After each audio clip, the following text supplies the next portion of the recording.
This is Democracy Now!, democracynow.org, The War and Peace Report.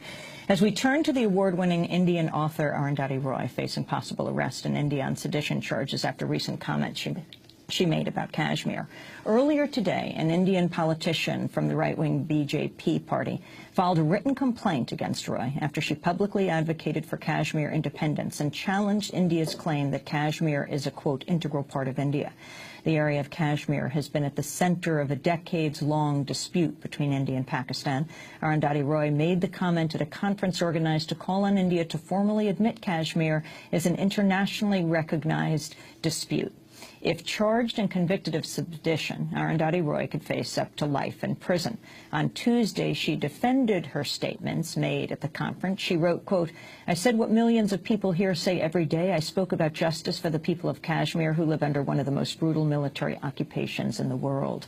Roy went on to write, quote, "Pity the nation that has to silence its writers for speaking their minds. Pity the nation that needs to jail those who ask for justice while communal killers, mass murderers, corporate scamsters, looters, rapists, and those who prey on the poorest of the poor roam free."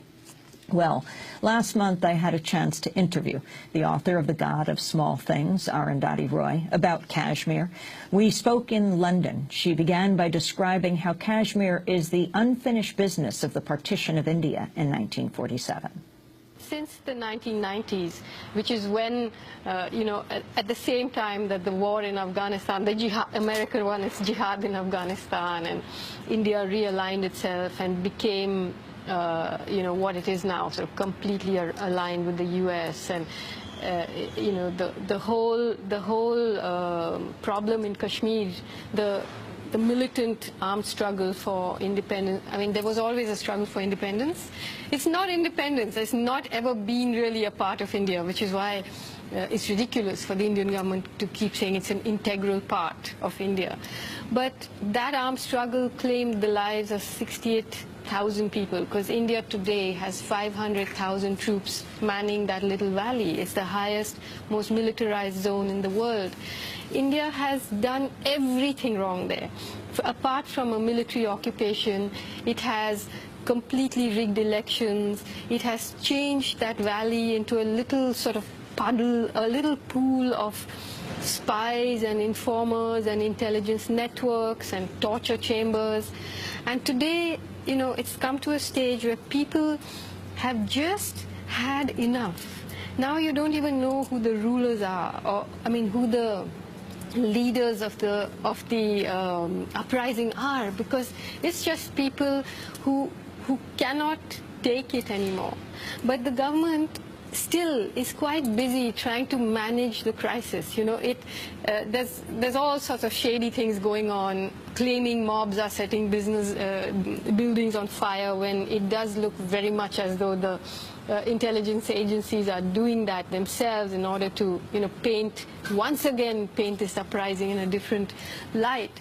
But the fact is that it's a bit like feeding a population heavy metal in its diet all the time, and that metal, that toxicity, it just lives in the body, and it goes into different places at different times, but the body never gets rid of it. And now that toxicity has reached a stage where I really think that until the international community somehow pays attention, this small valley is going to be just squashed by this completely intransigent juggernaut that is the Indian state, that will not back off, doing something absolutely immoral, absolutely as bad as it is in any other kind of occupation, including the Israeli occupation of Palestine, But Kashmir, nobody talks about. You've been there? Of course I've been there. I've spent a lot of time there. And so, how does it fuel what is happening in Pakistan and maybe even going into Afghanistan? Well, obviously Pakistan and India, Kashmir is the toxic center of that relationship. And unless it's resolved, I don't think any part of Afghanistan, Pakistan and India can be, that whole area is like getting more and more toxic, and what right now the fact is that the US is deeply involved in all of it. And as far as, because of what it's been doing in Pakistan, in Afghanistan all these years. But right now in India, I mean, the Congress government can't resolve Kashmir on its own because the right-wing BJP is there to stymie it at any point of time, you know. So it does need now an intervention from a larger community that is saying to this country that this is just not acceptable. What do you think needs to happen? I think there has to be a kind of undiplomatic, if you like, intervention. A lot of people from outside need to look at that issue very carefully and stop looking at India as if, oh, it's just this market where we can, you know, it's a good financial destination, so let it do what it wants in Kashmir. Because the whole thing is going to unravel. So I do think that even the Americans need to look into Kashmir and you know, talk about it, since they are involved in creating this cesspool there now. The conflict is what? Who is fighting for what? The Kashmiris. See, Jammu and Kashmir used to be an independent kingdom at the time of partition. And when partition happened, all these independent princely states were told that they could, you know, decide whether they wanted to go with India or with Pakistan, which is already a bit strange. You know, why, I mean, what was the moral logic behind that?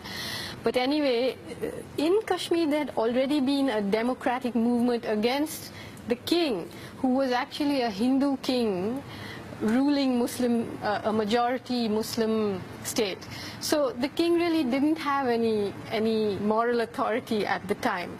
And when partition happened, because of how it happened, he signed a letter of accession, you know, asking India to send in troops.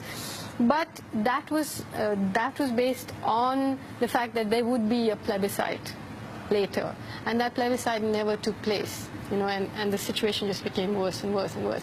So right now, what they are fighting for is what they call Azadi, which is independence from India and from Pakistan. And why the escalation of violence now, and the escalation of protests now? Well, it's the third year in succession, you know. In 2008, first, there's always some pretext, you know, but the pretext is not important. In Kashmir, even if the electricity goes off, it turns into a struggle for independence, you know. So, in a way, it's sort of looking away from the issue to find the immediate cause. But the immediate cause this time, last summer, it was two girls who were drowned, who were sort of killed and drowned, and then they said, I mean, whose bodies were found in this shallow water, and they said, oh, you know, they drowned in this 3 inches of water or whatever it was. Year before that, it was over the sort of transfer of land to this Amarnath Yatra, which is a sort of Hindu pilgrimage trust. And this year, it's because the protests happened and the police started to shoot into the crowd and kill young boys, and it just became bigger and bigger and bigger till now already 60 or 70 young people have been killed. But the point is that it's never been so huge, the protests. It's gone on for months. They're not being able to diffuse it. They don't know who to arrest. They don't know who to kill. They are longing for it to become the same old, you know, some militants that they can say are sent from Pakistan. But they can't deal with these basically unarmed crowds, stone throwing, stone pelters. They don't know how to deal with them. So every day every day the anger increases, and a few more are killed, and the anger increases. Well, clearly the U.S. has tremendous power because it has billions invested in India. The latest is nuclear power deals, U.S. corporations there. And, of course, the U.S. pours billions into Pakistan. So what do you think the U.S. can do? And not just the government, but people calling for justice. What do you feel is just? I think, for example, Obama's going to India now, and India's desperately trying to sort of, push, like for the Commonwealth Games that are happening now, they're pushing all the beggars into some park and, putting billboards around them so that no one will see them. And they're trying to do something similar in Kashmir, desperately trying to shut the problem away from public scrutiny before he comes. But I think that the most important thing is now not to allow India or Pakistan to speak for Kashmiri people, because Kashmiri people need a space in which to think. They've just lived all their lives with a polythene bag over their heads and a gun pointed at their temples. Somebody needs to create the space for them to be able to say what they want, because this is a whole population that is living in the most insufferable conditions. Arundhati Roy, speaking about Kashmir. We were sitting in London a few weeks ago where she had come to visit. She's back in India now, and she faces possible arrest for sedition, for talking about Kashmir.